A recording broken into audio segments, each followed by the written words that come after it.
Assalamualaikum warahmatullahi wabarakatuh. Salam Tukar Pintar. Hai anak-anak, sahabat Tukar Pintar, apa kabar semuanya? Alhamdulillah kita senantiasa dalam keadaan sehat. Perkenalkan, nama Ibu Jumrana Asis dari tim Tukar Pintar. Bertemu lagi kita dalam video pembelajaran Matematika kelas 8 semester 1 bab 4 persamaan garis lurus. Pertemuan ketiga dengan submateri menentukan gradien garis yang tegak lurus dan gradien garis yang sejajar dengan garis lain. Buku yang kita gunakan adalah Matematika buku siswa kelas 8 semester 1 edisi revisi 2017 seperti yang terlihat pada gambar. Tujuan pembelajaran kita pada pertemuan ini, setelah belajar materi ini diharapkan agar siswa dapat menentukan gradien garis yang tegak lurus dengan garis lain. Berikutnya, menentukan gradien garis yang sejajar dengan garis lain. Ayo kita mengingat. Apa yang dimaksud dengan garis tegak lurus dan garis sejajar? Garis tegak lurus adalah kedudukan dua garis lurus yang berpotongan dan di titik potong yang membentuk sudut siku-siku.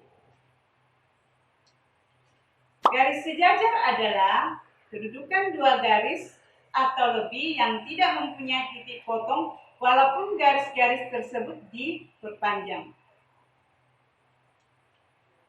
Nah, kita lanjutkan menentukan gradien garis yang saling tegak lurus. Nah, dari pertemuan pertama, kedua pada bab 4 kalian sudah mengenal apa yang dimaksud dengan gradien. Nah, di sini Ibu hanya melanjutkan dengan menentukan gradien garis yang tegak lurus. Kita lihat, jika garis Y sama dengan M1 X ditambah B, tegak lurus garis Y sama dengan M2 X ditambah C, maka M1 dikali M2 sama dengan negatif 1. Untuk lebih jelasnya, kita selesaikan contoh soal berikut. Garis Y tegak lurus dengan garis 3. Y sama dengan 5X ditambah 6. Tentukan gradien garis G. Yuk kita selesaikan sama-sama ya. Kita lihat penyelesaiannya. 3Y sama dengan min 5X ditambah 6. Itu masih dari soal. Nah, untuk mempermudah, maka kita bagi dengan 3. Sehingga kita dapat Y sama dengan negatif 5 per 3X ditambah 2. Di mana Y sama dengan AX ditambah B, maka di sini M1 sama dengan A. Nah, jadi M1 di sini sama dengan negatif 5 per 3. Jadi itu ya yang dimaksud dengan gradien garis tegak lurus. Di sini kita lihat, karena tegak lurus, maka M1 dikali M2 sama dengan negatif 1.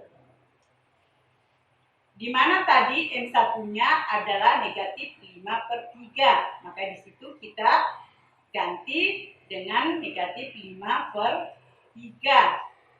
Dikali M2 sama dengan negatif 1. Nah, kita dapat M2 sama dengan 1 dikali negatif 3/5. Jadi nilai M1 kita pindahkan ke sebelah kanan tanda sama dengan. Sehingga di situ kita lihat yang tadinya waktu di sebelah kiri itu negatif 5/3.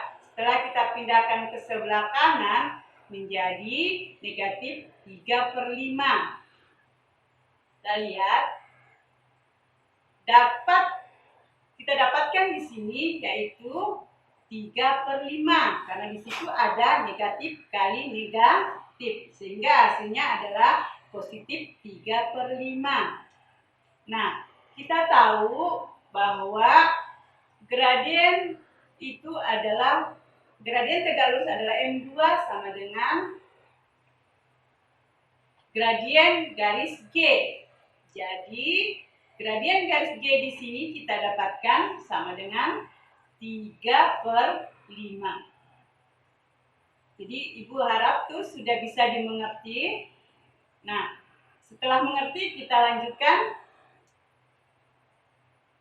Menentukan gradien garis yang sejajar.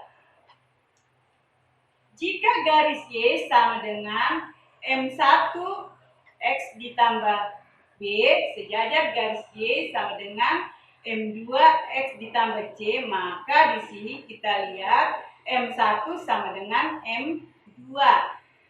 Nah, untuk lebih memahami kita selesaikan contoh soal berikut.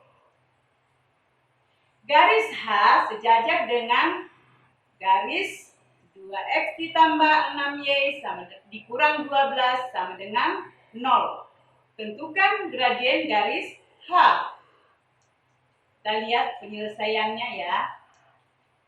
2X ditambah 6Y dikurang 12 sama dengan 0. Nah, di sini kita lihat di mana AX ditambah BY ditambah C sama dengan 0, maka kita lihat M1 sama dengan negatif A/B. Jadi di situ kita lihat A-nya sama dengan 2, B-nya sama dengan 6. Nah, jadi di sini M1 sama dengan negatif 2/6. Negatif itu dari rumus M1 ya. Nah, karena di sini negatif 2/6 bisa kita sederhanakan, maka kita sederhanakan, akhirnya kita dapat negatif 1/3. Karena sejajar, maka M1 sama dengan M2. Jadi baik M1 atau M2-nya itu hasilnya adalah negatif 1/3. Jadi kita dapatkan gradien garis H adalah 1/3. Jadi itu yang Ibu dapat jelaskan dari menentukan gradien garis yang sejajar. Nah, dari kedua penjelasan Ibu tadi, Ibu harapkan anak-anak sudah bisa mengerti. Untuk mengetahui apakah kalian sudah memahami apa yang Ibu jelaskan, di sini Ibu memberikan tugas mandiri. Nah, tugas-tugas ini kalian mengerjakan di rumah. Kalau sudah selesai, dikumpulkan kepada guru matematika masing-masing. Dan di situ juga ada yang nomor 4 itu membuat mind mapping sebagai pengganti kesimpulan dari materi yang telah kita pelajari. Sekian yang dapat Ibu sampaikan, semoga ada manfaatnya. Sekian, terima kasih. Assalamualaikum warahmatullahi wabarakatuh. Salam tukar pintar.